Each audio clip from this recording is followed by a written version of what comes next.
Hello everyone, welcome to my psychiatry lecture. My name is Dr. Lin. Today we are going to talk about mania. So what is mania and how's a manic episode like? So this is the criteria from DSM-5 for a manic episode.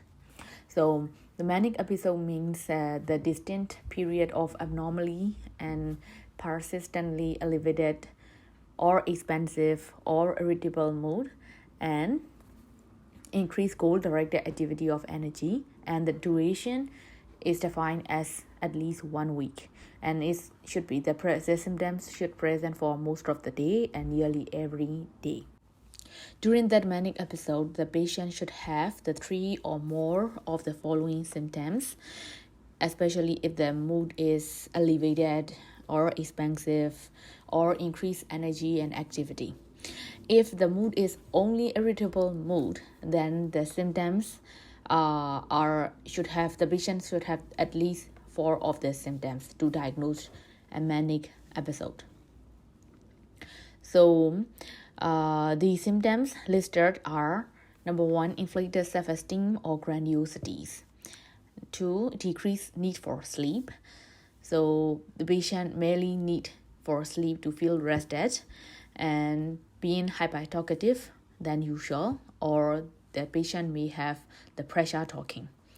And it can also represent the flight of ideas. The patient have the flight of ideas, and which is represented by jumping from one topic to another while talking during the conversation or interview. And the patient may express the subjective feeling that his or her thoughts are racing in head. So another symptoms is distractibility. So they cannot focus well. Their attention span is so short, and the attention easily drawn to unimportant or irrelevant external stimuli. And number 6 is increasing goal-directed activity, either in socially, at work or school, or sexually, or psychomotor agitation, which is purposelessness directed activity. So means that the patient will have hyperactivity, which may be goal-directed or maybe non-goal-directed. And excessive involvement in activities that have a high potential for painful consequences, like engaging in gambling or sexual indiscretions, like buying things that are not necessary, and making foolish business investments that finally results in jeopardy. So those kind of mood disturbances and symptoms are so severe that cause marked impairment in social or occupational functioning, or the patient may be needed to be hospitalized to prevent harm to self or others because of their manic symptoms, or there are associated psychotic features like hallucination or delusions during that manic episode. Now we are moving to hypomania. So what is hypomanic episode is like? Another DSM-5 criteria for hypomanic episode, so which is defined by a distinct period of abnormally or persistently elevated or expansive or irritable mood and increased activity of energy, but the duration is different, which is 4 consecutive days and present most of the day, nearly every day. So, and the symptoms listed, the following symptoms listed are the same as manic episode. So what is the difference? The difference is that in mania, the patient should have or must have a significant social or occupational impairment or need for hospitalization because of the manic symptoms that I mentioned earlier, or the patient have the associated psychotic features. Then that episode should be diagnosed as manic episode instead of hypomania. If the patient doesn't have any of these 3 criteria, then the patient will be diagnosed as hypomania instead of mania. So what is bipolar disorder? So we have two types of bipolar disorder, bipolar 1 and bipolar 2.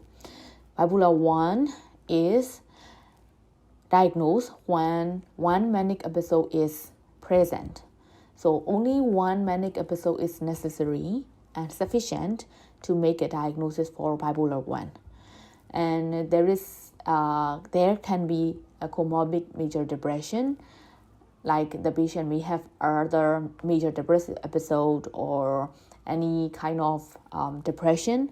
But once a patient presents with manic episode, then the patient should be diagnosed as bipolar 1.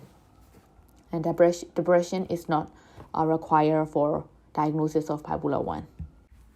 In contrast, bipolar 2 disorder is diagnosed when a patient has hypomanic episodes and depressive episode. Now that we have discussed what is mania and what is hypomania and how to diagnose bipolar 1 and bipolar 2 disorders, now we are moving to the management or the treatment of mania. So for manic episode, the following listed medications can be used. The first line medication or the first approved mood stabilizer is Lithium, and the others are anti-epileptics, Valproate, Lamotrigine, Carbamazepine, Oxcarbazepine. And the atypical antipsychotics are also frequently used for the management of acute mania because of their rapid onset of action and various forms of administration. So about 50% of patients will have the significant improvement on monotherapy within 3 to 4 weeks. But the combination therapies tend to work faster compared to the monotherapy. So when the patient is stabilized on antipsychotic for acute mania, then they can be transitioned to mood stabilizer for long-term maintenance management. So let's talk more about each of the medications and start with lithium. Lithium is a naturally occurring salt and it is excreted by the kidney. So the thing is that we cannot use lithium in a patient with their chronic kidney disease or kidney impairment. And the starting dose is 600 to 900 milligram per day, depending on the body weight. And we need to monitor lithium level after starting on day 4 to day 5. And the stable blood lithium level is reached after 10 to 12 days after starting. Because of its narrow therapeutic range, which is 0.6 to 1.2 milliequivalent per liter, so we need to monitor the lithium level regularly. So above that range, there is no therapeutic benefits, but the patient will have more side effects from taking lithium. So we also need to monitor or check their basic metabolic panel, starting from the baseline before starting the medication, and then every 3 to 6 months after starting the medication, and thyroid function test every 6 to 12 months. Because of the lithium side effects, which are it is affecting the thyroid, so the patient can have the side effect of hypothyroid, and lithium affect the kidney on their ADH hormone function, so resulting in nephrogenic DI, and from CNS it can result in tremor, and it has the teratogenic effect. So we need to keep in mind that we cannot use lithium for pregnant patients. And in impairing functions, we cannot use lithiums, and as well as lithium is found to have the same effect in renal function, resulting in eventually lead to impaired renal function, especially in patients who is taking lithium for a long time. So if the patient's lithium level reached to a toxic level, then the toxic symptoms will occur, which are diarrhea, vomiting, stomach cramps, so mostly the GI symptoms, and muscle weakness and ataxia. These are the toxic symptoms, and we need to be cautious, and we need to be aware of these symptoms in a patient who is taking lithium. And also we need to always remember to treat the patient, not the number of lithium level, because serum lithium concentrations do not always reliably correlate with the clinical severity of toxicity. So we need to aware of their toxic symptoms, which are, as I mentioned above, GI symptoms, CNS symptoms, and also blurred vision, confusion, slurred speech, increased disorientation and seizure that can eventually progress to coma and ultimately death. So those are these toxic symptoms can occur above the lithium level of above 1.5 millimole per liter. And above 3, then severe toxicity, coma, cardiovascular collapse, and death can occur. And for the emergency management of lithium overdose or toxicity, we need to use the peritoneal or hemodialysis to eliminate the lithium from the body. So after starting the lithium, how frequently we should monitor lithium level? So the answer is that it has been said that lithium plasma level should be checked every 1 to 2 weeks until the patient have 2 consecutive levels within the therapeutic range, which is 0.6 to 1.2 milliequivalent per liter, or in some reference it has been said that 0.8 to 1.2 milliequivalent per liter. And once stopping the lithium dose needs to be reduced slowly over a course of 1 month, and the reduction of plasma level should not be exceed more than 0.2 millimole per liter each time you reduce the dose. Now we have covered about lithium, and let's move to another first line mood stabilizer, which is Valproate. So Valproate is one of the anti-epileptics, and the starting dose is 750 to 100 milligram per day, and the stable blood level is reached after 4 days of starting, and it is maintained at 50 to 100 microgram per ml in the blood.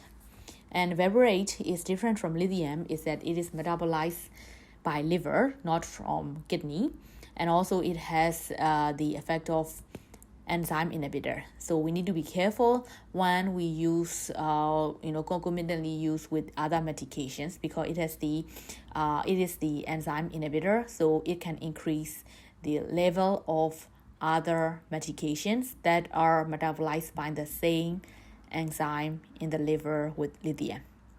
And we need to check the complete metabolic panel, and the side effects have hepatotoxicity and the weight gain, some patient, and as well as in fetus it can cause a neurologic defects like in most of the other anti-epileptics. So means that we cannot also use Valproate in pregnant patients like lithium. Now we have discussed about lithium and Valproate, which are the main first line medications that we can use in bipolar 1 acute mania as a monotherapy. And other medications that we can use as a first line in patients with acute mania as a monotherapy are atypical antipsychotics like quetiapine, aripiprazole, paliperidone, cariprazine, etc. And we can also use combination therapy, like we can add quetiapine to lithium or Valproate, or aripiprazole to lithium or Valproate, or means that we can either use monotherapy or combination therapy in treating the acute mania in bipolar 1. So let's move to our second line mood stabilizer, which is carbamazepine, and it is also an anti-epileptic, and the starting dose is 200 to 400 milligram per day, and the stable blood level of carbamazepine is reached after 4 days of starting, and then the therapeutic level for carbamazepine is 4 to 12 microgram per ml, and we need to draw blood to monitor the dose of carbamazepine, because the carbamazepine can reduce its own metabolisms. So drawing blood levels repeatedly for the same dose will be necessary over the first few weeks to make the necessary dosage adjustment. And we also need to be careful when prescribed carbamazepine together with other psychotropic medications, because of the fact that carbamazepine is a strong inducer of liver enzyme and leading to very low level of the other medications who are metabolized by the same liver enzymes. And we need to monitor liver function tests and complete blood count every 3 to 6 months if the patient is on carbamazepine, because of the side effects, the serious side effects of carbamazepines, which are bone marrow suppression, leading to agranulocytosis, and the rare but very serious side effect is Stevens-Johnson syndrome and SIADH, and neurotube defects in fetus. So again, carbamazepine cannot be used in patients with pregnancy, and it can also cause transaminitis, particularly the gamma GT, and it can also cause AV node delays and bradycardia, especially in elderlies. So it is very important to tell the patients who take carbamazepine to report to their physician if they have any skin rash or mouth sores that develops, because we need to be very careful about Stevens-Johnson syndrome and as well as the bone marrow suppression. So another medication that is in the same class with carbamazepine is Oxcarbazepine, which is also anti-epileptic and the same mechanism of action with carbamazepine, which blocks the sodium channel. And the dosing range for Oxcarbazepine is 600 to 2,400 milligram per day. In contrast to carbamazepine, Oxcarbazepine follows a different metabolic pathway, so resulting in lesser side effects of drug-to-drug interaction, which result from the enzyme-inducing effect of carbamazepine. But in Oxcarbazepine, the hyponatremia is more pronounced, and the other side effects are similar to carbamazepine. And the last medication for mood stabilizer group is that Lamotrigine. Lamotrigine is also another anti-epileptic, but it is not used as a first-line medication. But among the mood stabilizers that we have listed, Lamotrigine is the only one that can be used safely in pregnant patients. So it is also worth to note about Lamotrigine. The Lamotrigine, the starting dose is 25 milligram per day, and the way of titrating the dose is very peculiar in a way that the dose have to be double every 2 weeks to reach the minimum effective dose, which is at least 200 milligram per day. And it is recommended to do a slow titration to reduce the risk of Stevens-Johnson syndrome. So unlike other mood stabilizer, the Lamotrigine takes a long time to work, and the minimum effective dose can take many weeks to achieve if you do a slow titration. So always make sure the dose is optimized before making a determination that Lamotrigine doesn't work, because it can take a long time to work. And the serious side effects of Lamotrigine is Stevens-Johnson syndrome. The prevalence is around 1 in 1,000 patients, so which is pretty significant. And especially it is used concurrently with valproic acid or if used under the age of 16. So then the risk can increase to tenfold. So again, in Lamotrigine, it is very important to tell all patients that who take Lamotrigine to report to their physician if they have any skin rash or mouth ulcers that develop. Because Lamotrigine has significant drug-to-drug interaction with valproic acids, it has been said that never to add valproic acid to a patient who is already on Lamotrigine, because valproic acid can inhibit the clearance of Lamotrigine in the liver, and it can cause increase Lamotrigine level and can increase the risk for Stevens-Johnson syndrome. But it is okay to do it very carefully by adding Lamotrigine at a very low dose to the patients who are on valproic acid if necessary. At that time, we should halve the dose of both Lamotrigine and valproate. So now we have discussed about the medications that can be used in mania. So let me recap about the main points. So for acute mania management, we can use either monotherapy or combination therapy. If we use combination therapy, then the patient can achieve the effects faster than the monotherapy. And the first line monotherapy include lithium and valproate and other atypical antipsychotics, or we can use combination with atypical antipsychotics plus lithium or valproate. And the second line include Carbamazepine and Oxcarbazepine. And we can also consider olanzapine, ziprasidone, haloperidol as a second line monotherapy or combination therapy in acute mania. And lastly, Lamotrigine, which is never considered to be a first line in acute mania because of its serious side effect profile. But if it is necessary to be used, then we need to be very careful in adjusting the dose, titrating the dose.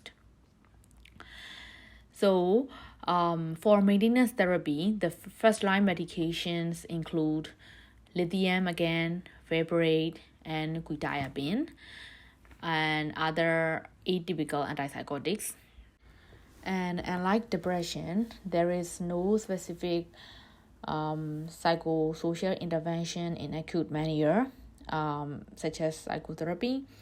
But after the treatment of mania, adding psychosocial intervention like psychoeducation is important to add, which include providing the information about the cause of illness, the treatments, and coping strategies to the patient and the family.